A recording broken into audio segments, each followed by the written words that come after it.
बहू और बुलेट घर के बाहर फट फट फट की जोर से आवाज हुई। सीमा को लगा कि पटाखे फूट रहे हैं। वो डर के मारे घर से बाहर निकली। देखा तो सामने योगेश यानी कि पति देव एक बुलेट बाइक पर बैठे हैं।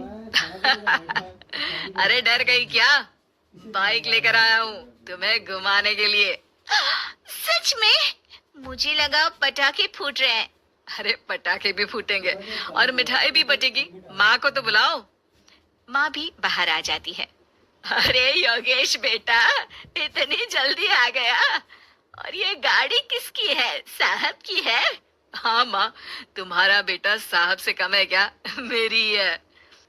अरे बेटा, इतनी बड़ी गाड़ी ले ली, इससे तो तू घोड़ा ही ले लेता। महंगी पड़ी होगी ना? माँ महंगी सस्ती छोड़ो और मिठाई लाया हूँ, गांव में बंटवा दो। अरे बंटवा क्यों दो? पीछे बैठो, गांव में बांट कर आते हैं। सब खुश थे। योगेश गांव के बाहर एक कोयले की खदान में मजदूरी करता था। मेहनत और अकल से उसने वहां ठेकेदारी का काम सीख लिया और सूझबूझ से ठीक ठाक पैसा बनाने लगा। गांव में बात फैल गई कि योगेश के घर धमाका गाड़ी आई है। ऐसी गाड़ी पहले कभी किसी ने गांव में तो देखी नहीं थी। योगेश और माँ गाड़ी से वापस घर आ जाते हैं। बेटा, बाबूजी ऊपर से देख रहे होंगे और आशीर्वाद भी दे रहे होंगे तुझे। वो होते तो उनको भी घुमाता माँ। पूरे गांव में नाच नाच के मिठाई बांटने जाते, जैसे मैंने नाच नाच के बांटी थी जब वो अपने लिए एक साइकिल लेकर आए थे। बस बस, बाबूजी दो बात भी सुनाते कि फटफट वाली फटपटी ले आया। सीमा आगे कहती है, अपने लिए तो ये गाड़ी ले आए और मेरे लिए?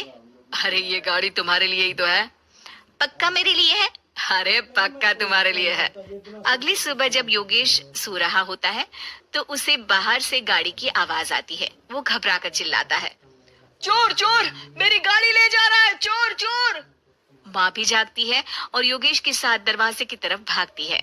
जैसे ही दोनों बाहर निकलते हैं तो देखते हैं कि सीमा गाड़ी चला रही है। अरे बहू, नाक कटवाओगी क्या? ये क्या कर रही हो? अरे गिर जाओगी, ये क्या कर रही हो तुम? सीमा गाड़ी को रोक कर कहती है, सारे गांव में घुमा लाई, कहीं नहीं गिरी। क्या?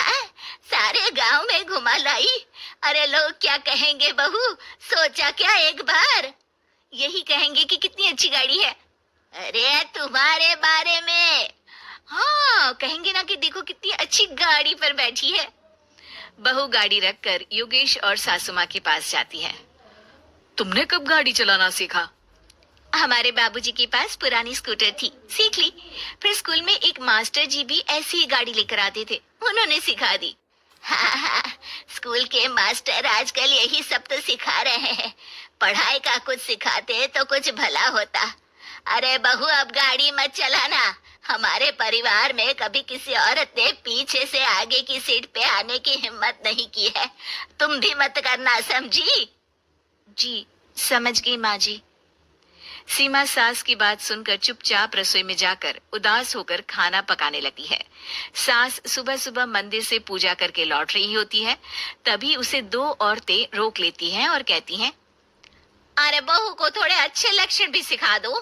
गाड़ी चलाने निकली थी, गांव की मर्यादा का कोई ख्याल नहीं है। वही तो। अरे पैसे आने लगे हैं तो क्या मतलब कि किसी रीति रिवाज को नहीं मानोगे?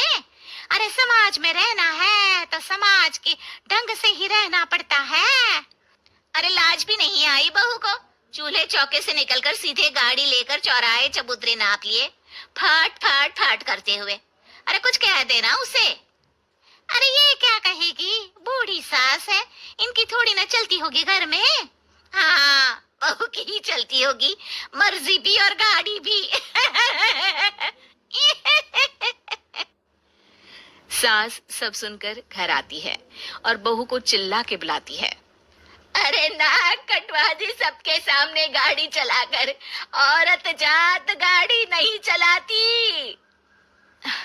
शहरों में तो 4 पहियों वाली गाड़ी भी चलाती है और हेलीकॉप्टर, हवाई जहाज भी। शहर में थोड़ी ना रहती हो मैडम साहिबा। आज के बाद गाड़ी से ही नहीं, यूं भी निकलना बंद तुम्हारा घर से। माँ सही कह रही है, कहीं भी जाना हो तो मुझे बता देना, मैं लेकर चलूंगा। आज माँ को तुम्हारे कारण कितनी बातें सुननी पड़ी।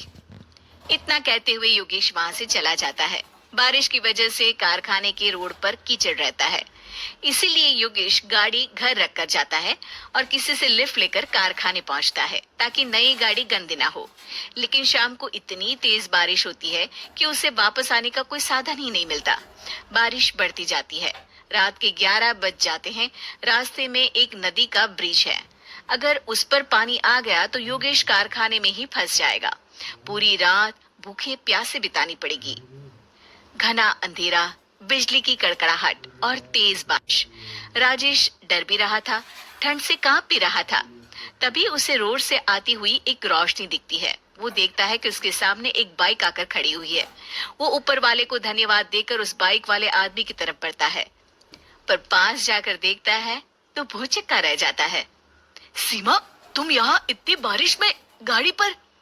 पहले बैठो तो, नदी ब्रिज पे आ जाएगी तो जाना मुश्किल हो जाएगा। योगेश गाड़ी के पीछे बैठता है। सीमा गाड़ी चला रही है। मैंने तो तुमको पहचाना ही नहीं। गाड़ी की आवाज तो पहचानी होगी ना? अरे पर मुझे नहीं पता था कि तुम आओगी। अच्छा किया कि तुम आ गई। माँ नहीं आने दे रही थी, पर हमेशा पति पत्नी की रक्षा थोड़ी ना करेगा, पत्नी को भी तो करनी चाहिए। योगेश को सुबह अपने किए पर पछतावा होता है। उसकी आंख में आंसू आ गए जो बारिश की बूंदों में बह गए थे। उसके बाद सीमा को सास ने और योगेश ने खुशी खुशी समाज की सीमा लांघने की मंजूरी दे दी। अब वो जहां भी जाती फट फट फट गाड़ी पे ही जाती।